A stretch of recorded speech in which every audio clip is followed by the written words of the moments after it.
नमस्कार, मैं अर्चना और आप देख रहे हैं हंगामा टाइम्स। हंगामा टाइम्स जिस तरीके से हर फेस्टिवल पे करता है कुछ खास, तो हाल ही में आने वाला गणतंत्र दिवस यानी कि 26 जनवरी को लेकर के पूरे देश से प्रदेश में सभी लोगों की तैयारी हो जाए। जहां विधानसभा सज जाता है वहीं हर घर तिरंगा झंडा लहराता भी है। 26 जनवरी को लेकर के सभी जितने भी आम नागरिक है यानी कि देश का हर भारतवासी 26 जनवरी पे अपनी तैयारी करता है। स्कूल कॉलेजों से लेकर के हर जगह वो जुलूस से लेकर परेड में शामिल होने की भागीदारी निभाता है, चाहे परेड में शामिल हो या फिर एक दर्शक के रूप में वो देखने की भी तैयारी करता है। एक अलग सा हमारे देश में एक जोश होता है, उल्लास होता है हर नागरिक में।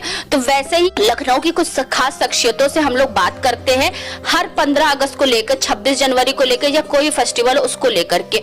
तो हमारी इसी खास कड़ी में हमने आज शामिल किया है आशा मिश्रा जी को, जो कि एक संस्था की संस्थापक है जिसका नाम है आशाश्रय। तो आशाश्रय जो जिस तरीके से नाम अलग है, काम भी अलग है, तो इन्हीं सब बातों को लेकर के हम आशा मिश्रा जी से बात करेंगे कि उनकी संस्था किन उद्देश्यों को लेकर के और किन नीतियों को लेकर के कार्य करती है और समाज के किस क्षेत्र को सुधारने का काम करती है। क्योंकि लखनऊ में क्या पूरे देश में, पूरे प्रदेश में बहुत सारी संस्थाएं हैं जो कि काम करती हैं, लेकिन संस्थाएं जब संगठित हो जाती तो उनकी ताकत बढ़ जाती है। तो वैसे ही आशाश्रय फाउंडेशन है जिसकी संस्थापक आशा मिश्रा जी हैं। तो इस 26 जनवरी के लिए क्या तैयारी है और उनकी संस्था किस तरीके से कार्य करती है, इन्हीं सब बातों को लेकर के हमारे बीच में खास शख्सियत की कड़ी में आशा मिश्रा जी हैं, तो उनसे हम बात करते हैं। आपका स्वागत है Asha ji. Thank you so much अर्चना। और सर्वप्रथम तो हंगामा टाइम्स को मैं ढेर सारी बधाई नववर्ष की, और अपने क्षेत्रवासियों और सभी देशवासियों को भी नववर्ष की शुभकामनाएं। हंगामा टाइम्स हमारे बारे में सोचा और हमारे विचारों को जन जन तक पहुंचाने का काम किया, इसके लिए थैंक यू सो मच, बहुत बहुत धन्यवाद। तो ये बताइए आशा मिश्रा जी कि हमने आपके संस्था के बारे में सुना कि आशाश्रय, जिस तरीके से आपका नाम अन्य संस्थाओं से अलग है आशाश्रय, तो आशाश्रय किस तरीके से कार्य करता और किन उद्देश्यों को लेकर चल रहा है? आशाश्रय खुद में ही नाम ऐसा है, आशा प्लस आश्रय। अपने होप को लेके, अपने आशाओं को लेके, अपनी उम्मीदों को लेके जो हमारे आशाश्रय के करीब आता है, हमारे आशाश्रय में पदार्पण करता है, उसकी रक्षा करना आशाश्रय फाउंडेशन का कर्तव्य है। और अभी हमारा ये संक्रांति महोत्सव आ रहा है, 26 जनवरी गणतंत्र दिवस आ रहा है, सबसे बड़ा हमारे देश का पर्व है, जिसकी तैयारी के बारे में आपने पूछा अर्चना। तो उसकी तैयारी क्या, हमारा आशाश्रय फाउंडेशन जो है लीग से अलग हटके काम करना चाहता है या काम करता है। जैसे कि 3 उद्देश्य हमारे हैं। हमारी संस्था का 3 चीजों पर काम करता है। एक तो वुमेन एम्पावरमेंट, दूसरा स्वास्थ्य और शिक्षा। Women empower in the sense मतलब उन स्लम एरिया की वुमेन्स को, या यूं कह लो रूरल एरियाज जो हैं, उसको मैं कवर करती हूं। और वहां जहां पर हमारे माननीय प्रधानमंत्री महोदय की नीतियां पहुंचती नहीं है, उसको जागरूक करने का और पहुंचाने का कार्य मैं करती हूं, और हमारा आशाश्रय फाउंडेशन करता है। अच्छा मैम, एक आपसे और सवाल पूछना चाहूंगी। जैसे समाज में बहुत सारी संस्थाएं हैं, लेकिन आपने अपनी अलग संस्था बनाने के लिए क्यों सोचा? इसलिए कि जब हम किसी संस्था में कार्य करते हैं तो उस संस्था के डिसीजंस जो होते हैं, वो डिसीजन मेकर उनका संस्थापक होता है या उनकी टीम होती है, तो हम उस ढंग से स्वतंत्र रूप से अपने विचार नहीं रख पाते हैं या कार्य नहीं कर पाते हैं जैसा हम करना चाहते हैं। तो मेरे दिमाग में ये आया, संक्षिप्त परिचय मैं ये दे दूं कि मैं गवर्नमेंट डिपार्टमेंट से रिटायरमेंट हूँ और मैंने 36 साल सेवा की गन्ना डिपार्टमेंट में। तो उस दौरान, उन 36 सालों के दौरान मैंने ये पाया कि शोषित लोगों के कोई सुनवाई नहीं होती है। और फिर 20 सालों तक मैंने एसोसिएशन के अध्यक्ष के रूप में कार्य किया। वहां लोग आशा भरी नजरों से आशा को देखते थे।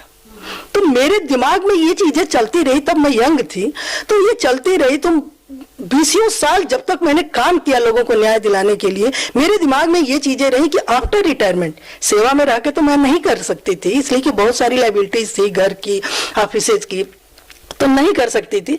लेकिन उसके बाद मैंने सोच लिया था कि मुझे एक ऐसी संस्था डेवलप करनी है, एस्टेब्लिश करनी है, जहां पर एक आम पब्लिक की सुनवाई हो, जहां एक आम पब्लिक आके अपनी चीजें शेयर कर सके, अपने कष्ट को शेयर कर सके। बिल्कुल, जैसे आपने कहा ना, आशा को एक नजर से देखती थी, आशा भरी नजरों से, तभी आपने अपनी संस्था का नाम आशा प्लस आश्रय रखा, यानी आशाश्रय। या मैम समझ गए कि आपको जो भी अपनी निगाहों से देखेगा आशा भरी से, उसके लिए आप आश्रय की और उसके लिए आगे बढ़ने की पूरी कोशिश करती रहेंगी।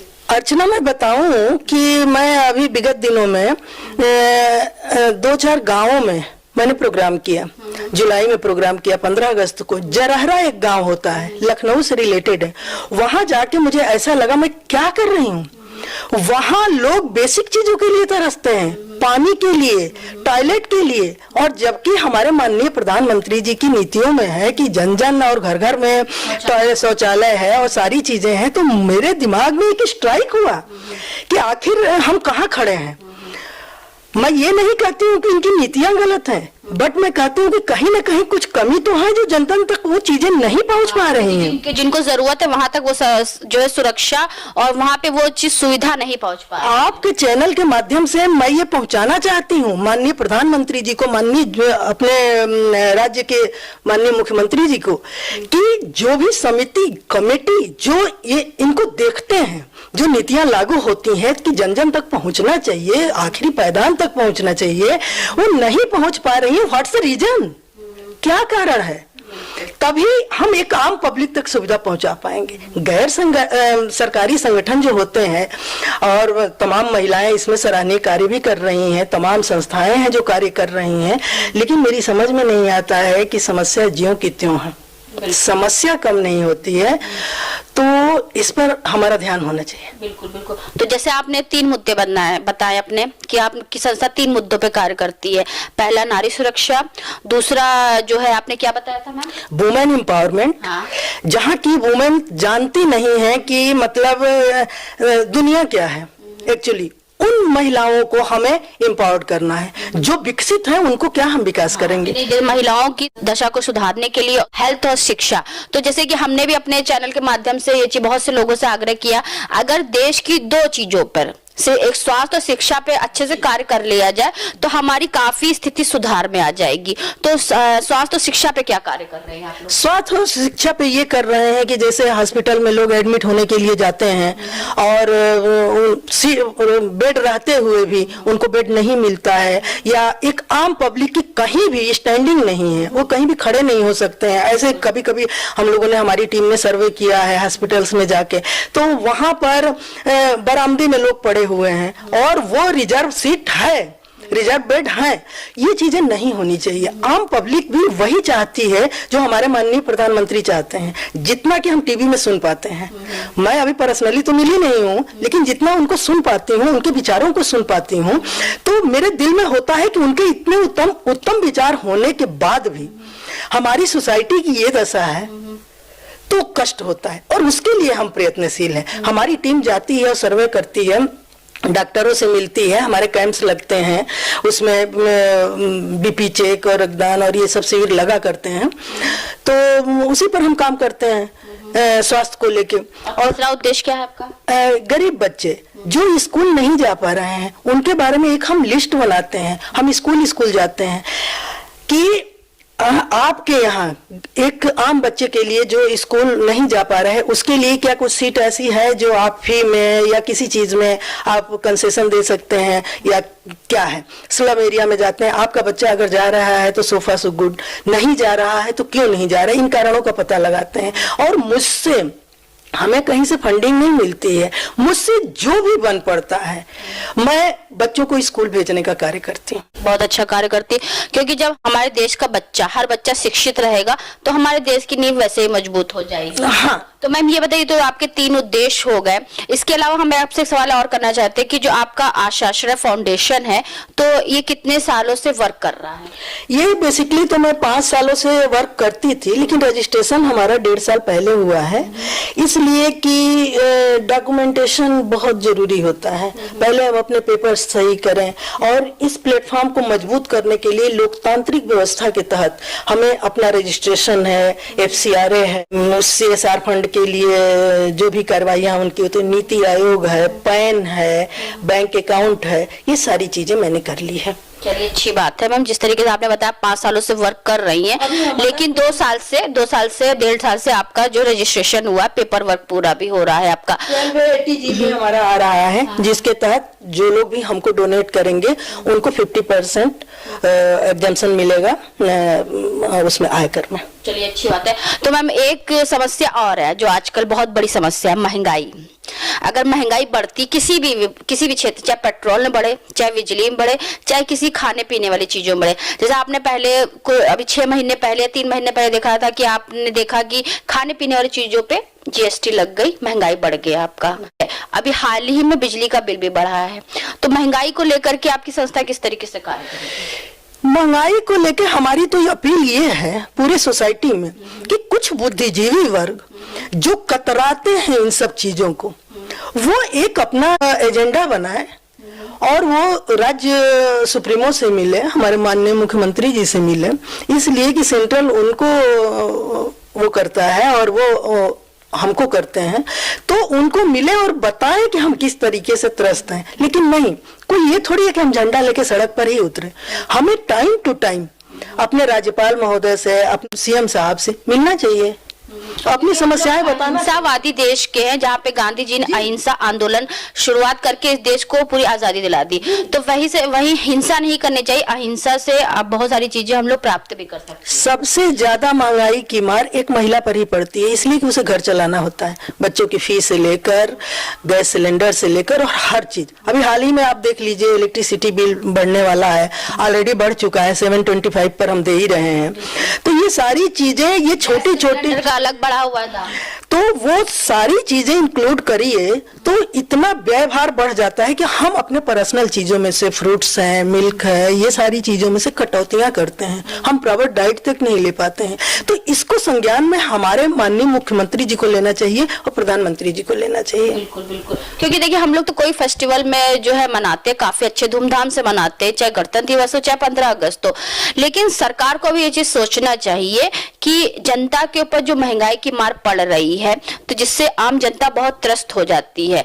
जहाँ व्यापारी गण भी अलग त्रस्त है, आम जनता भी अलग त्रस्त है, वहीं सरकार को भी समझना चाहिए कि आखिर जो हम लोग हर समय अपने देश के लिए हम लोग जागते हैं, चलते हैं, तो हम लोग के लिए भी कुछ ऐसी चीजें होनी जिससे आम जनता को राहत मिले। तो मैम ये बताइए, चलते चलते 26 जनवरी मकर संक्रांति भी आ रहा है और साथ में बसंत पंचमी भी है, तो सभी देशवासियों को क्या शुभकामनाएं देना चाहेंगी और आपका जो फाउंडेशन है आशाश्रय, उसको लेकर के क्या कहना चाहेंगे?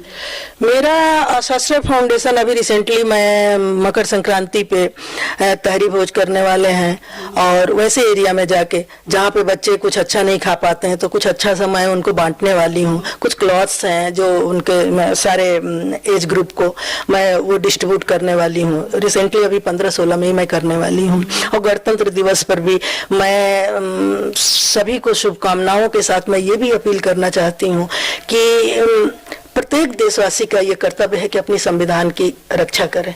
लेकिन मैं माननीय प्रधानमंत्री जी से मैं ये अनुरोध करूंगी आपके चैनल के माध्यम से कि संविधान में संशोधन बड़े लोगों की बारी आती है तो तात्कालिक हो जाता है, और जब एक आम पब्लिक के लिए संविधान में संशोधन की जरूरत होती है तो वो नहीं होता है और डिले होता है। और तो संविधान दिखाया जाता है कि तो संविधान में लिखा क्या है, तो हम तो इसलिए कि सारे नियम और रूल्स मैं आपको बता दूं कि एक मिडिल क्लास के लिए है, इसलिए कि वो सिस्टमेटिक काम करता है, उसे अपनी प्रतिष्ठा भी देखनी है, उसे अपनी एजुकेशन भी देखनी, अपने बच्चों को भी देखना है, अपना परिवार भी देखना है, उसके बाद सोसाइटी देखनी है।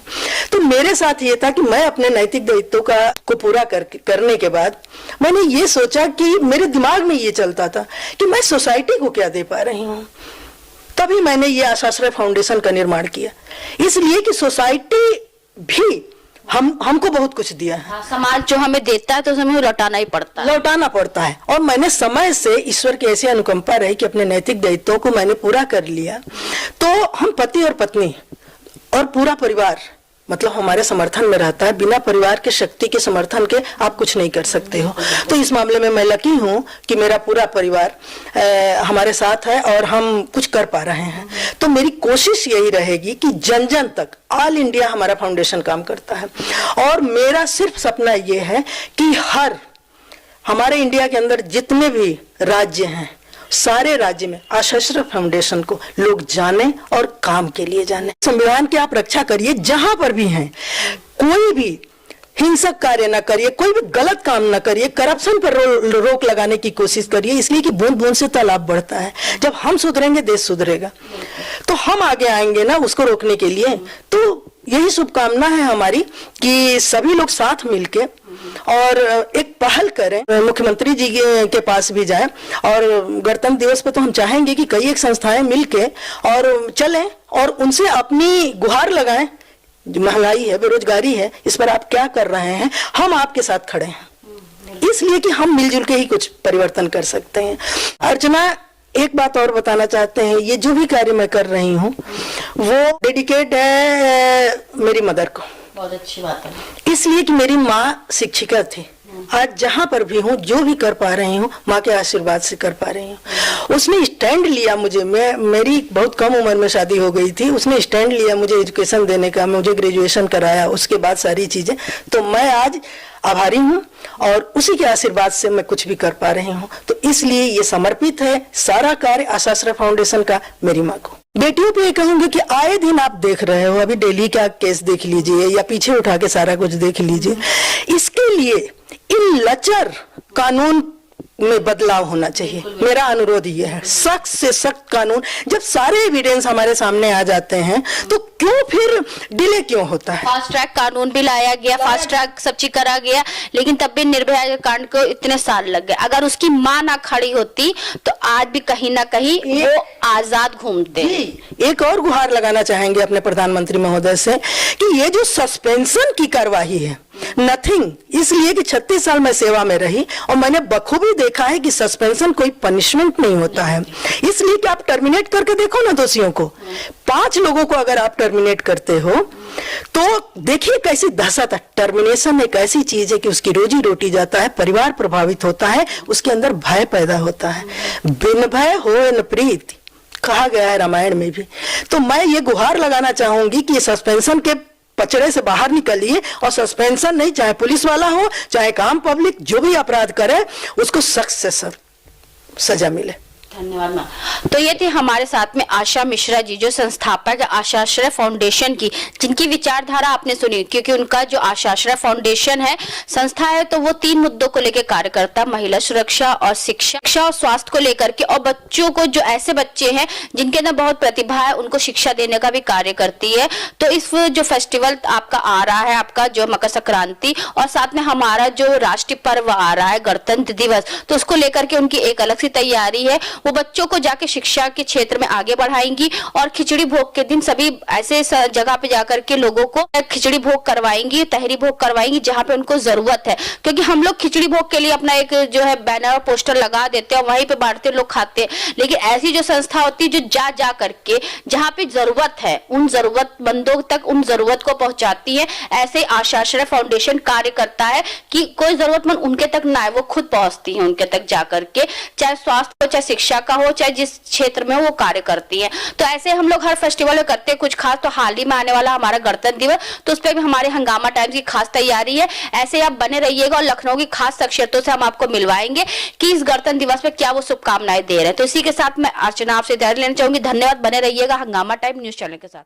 हंगामा टाइम्स की तमाम खबरों को देखने के लिए हंगामा टाइम्स को सब्सक्राइब कर लीजिए और बेल आइकन दबा लीजिए। अगर आपको ये वीडियो अच्छा लगा हो तो लाइक बटन प्रेस कर अपनी प्रतिक्रिया हमारे कमेंट बॉक्स में देना मत